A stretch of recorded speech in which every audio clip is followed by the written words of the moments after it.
The EU has agreed on a new 50 billion euro support package for Ukraine at a leaders' summit in Brussels. Bad news coming in for Britain, bad news particularly for Prime Minister Rishi Sunak. Britain's economy has now shrunk 2 quarters in a row, which means it is officially in recession. It had shrunk July to September last year. Farmers blocking roads, trains at a standstill, the worst performing major economy in the world last year. Not to mention a 17 billion euro hole in its budget. Germany, once the beacon of European fiscal stability, is struggling. European economies are devastated. Giant economies are failing, and the effect is clearly visible on the smaller nations too. The EU economies have suffered greatly after imposing sanctions on Russia. There is this graph on your screen which says above 19,000 sanctions have been imposed so far, most of them being from the US. The EU, UK and France have collectively imposed almost 6,000 sanctions. These sanctions crippled the EU's energy sector and drove up inflation and the cost of living. But today's video is not about the EU, it is about Russia. And let me say this, the country is now the fastest growing economy in Europe. I know it is so ironic. The country which has been sanctioned, which has been punished, is outperforming those who have sanctioned it. And this trend has baffled economists. Even the IMF has raised Russia's growth outlook for 2024. Russia's GDP is forecast to rise 2.6% this year, more than double the pace the IMF predicted as recently as October. What is the reason behind this? Russia's military-industrial complex. The Russian MIC has pumped so much money into the war economy that it is now converting into better GDP growth. We can say war is good for the Russian economy.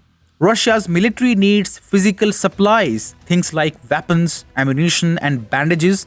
The demand boosts the industries that produce these goods, especially domestically, since imports into Russia are restricted due to sanctions. Additionally, Russia's energy sector is backed by economic giants like China and India. Russia today is exporting almost all of its oil to these two nations. Let's take a look at how India's oil minister is priding himself in buying more and more Russian oil. We are way off the mark. I think the facts need to be corrected.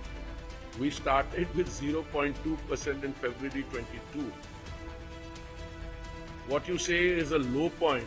We still import more than 30% of our oil from Russia. So it's not a low point.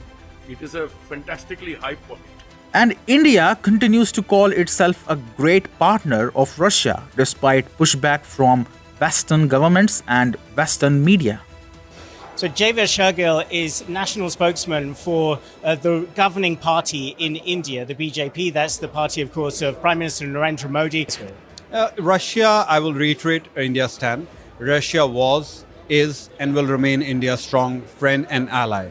As a nation, Russia has supported India. Moving on, Russia entered the war with little external debt and its current account has been in surplus.